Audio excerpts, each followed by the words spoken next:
ఎలాంటి అంటే young people అడుగుతారు ఈ ప్రశ్న. మీ చర్చికి వచ్చి మేము మీరు పెట్టిని తింటున్నాం కదా, మరి మా గుడిలో పెట్టిని ఎందుకు తినరు మీరు అని చాలా ఫోర్స్ఫుల్ గా అడుగుతూ ఉంటారు, యూజువల్ గా అడిగేటువంటి.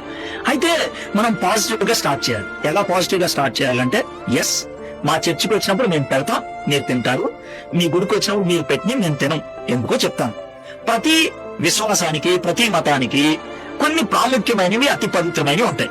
మా చర్చిలో కూడా అతి పవిత్రమైనది ఒకటి. ఆ అతి పవిత్రమైన దాన్ని ఇంగ్లీష్ లో కమ్యూనియన్ అంటాం, తెలుగులో బల్ల అంటాం. అయితే ఆ బల్ల కార్యక్రమంలో మేము రొట్టె ద్రాక్షరసం ఇస్తాం. ఆ ఇచ్చే ఆయన చాలా స్పష్టంగా చెప్తాడు, ఇది ఎవరు పడితే వాళ్ళు తీసుకోకూడదు, బాప్తిసం తీసుకొని మారుమనసు పొందిన వాళ్ళే తీసుకోవాలి, వాళ్ళు కూడా బాగా ప్రార్థన చేసుకొని తీసుకోవాలి, తేడాగా తీసుకుంటే నువ్వు పోతావు అని కూడా చెప్తాడు. అంత స్పష్టంగా ఉంటుంది. కాబట్టి అది ఒక పాటను కూడా మీకు ఇవ్వం, పెట్టండి అంటే కూడా పోతావరా అని చెప్తాం మేము, ఇవ్వం, అది మాకే. అయితే మేము పెట్టే పలహారం ఉంది చూసారా, అది మామూలు, అది పూజదేం కాదు. అదే విధంగా మీకు ప్రసాదం ఉంది కదా, అది మీరే తినండి. మీరు పలహారం పిల్లగిత్తలు పెట్టండి, మేము తినేస్తాం. ఈ డిఫరెన్స్ తెలుసుకుంటే కనుక మీకు మాకే గొడవ ఉండదు. మా ప్రసాదం మాకే, మా ప్రసాదాన్ని మేము బల్లా అంటాం, మా ప్రసాదాన్ని మేము కమ్యూనియన్ అంటాం. మీ ప్రసాదం మీకే, మీ ప్రసాదం మాకొద్దు, మా ప్రసాదం మీకు పెట్టం.